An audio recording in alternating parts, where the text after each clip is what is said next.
12 kilo അരിയുടെ ബിരിയാണി കൊണ്ടുവന്നു 17 kilo അരിയുടെ ബിരിയാണി വരെ തീർന്നു.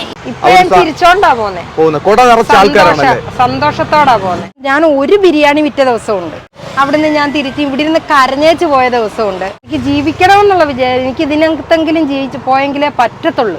2 പേർക്ക് കഴിക്കാവുന്ന ബിരിയാണി ഒറ്റ പൊതിയില് മനസ്സെറിഞ്ഞു കൊടുക്കുന്ന ഒരു ചേച്ചി. ഒരു ബിരിയാണി കടയുടെ താഴെയുള്ള തിരക്കാണ് നിങ്ങൾ കാണുന്നത്. ഞാനിപ്പോഴുള്ളത് ആലപ്പുഴ ജില്ലയില് കൃഷ്ണപുരത്താണ്. ഇതിന് ഒരു പാത്രം ബിരിയാണിയൊക്കെ കൊണ്ടുവന്നേച്ച് 5, 6 ഒരെണ്ണം വിറ്റേച്ചു, ഒരെണ്ണം വിറ്റ ദിവസമുണ്ട്, 5, 6 വിറ്റേച്ച് ബാക്കിയും കൊണ്ടുപോയ ദിവസമുണ്ട്. 30 ബിരിയാണിയും കൊണ്ടൊക്കെ വന്നേച്ച് 5, 6 ഒരെണ്ണം വിറ്റേച്ചും 5, 6 വിറ്റേച്ച് ബാക്കിയും കൊണ്ട് പോയ ദിവസങ്ങളുണ്ട്. അപ്പൊ അതുകൊണ്ട് ആർക്ക് കൊടുക്കുമായിരുന്നു? കൊടുക്കും.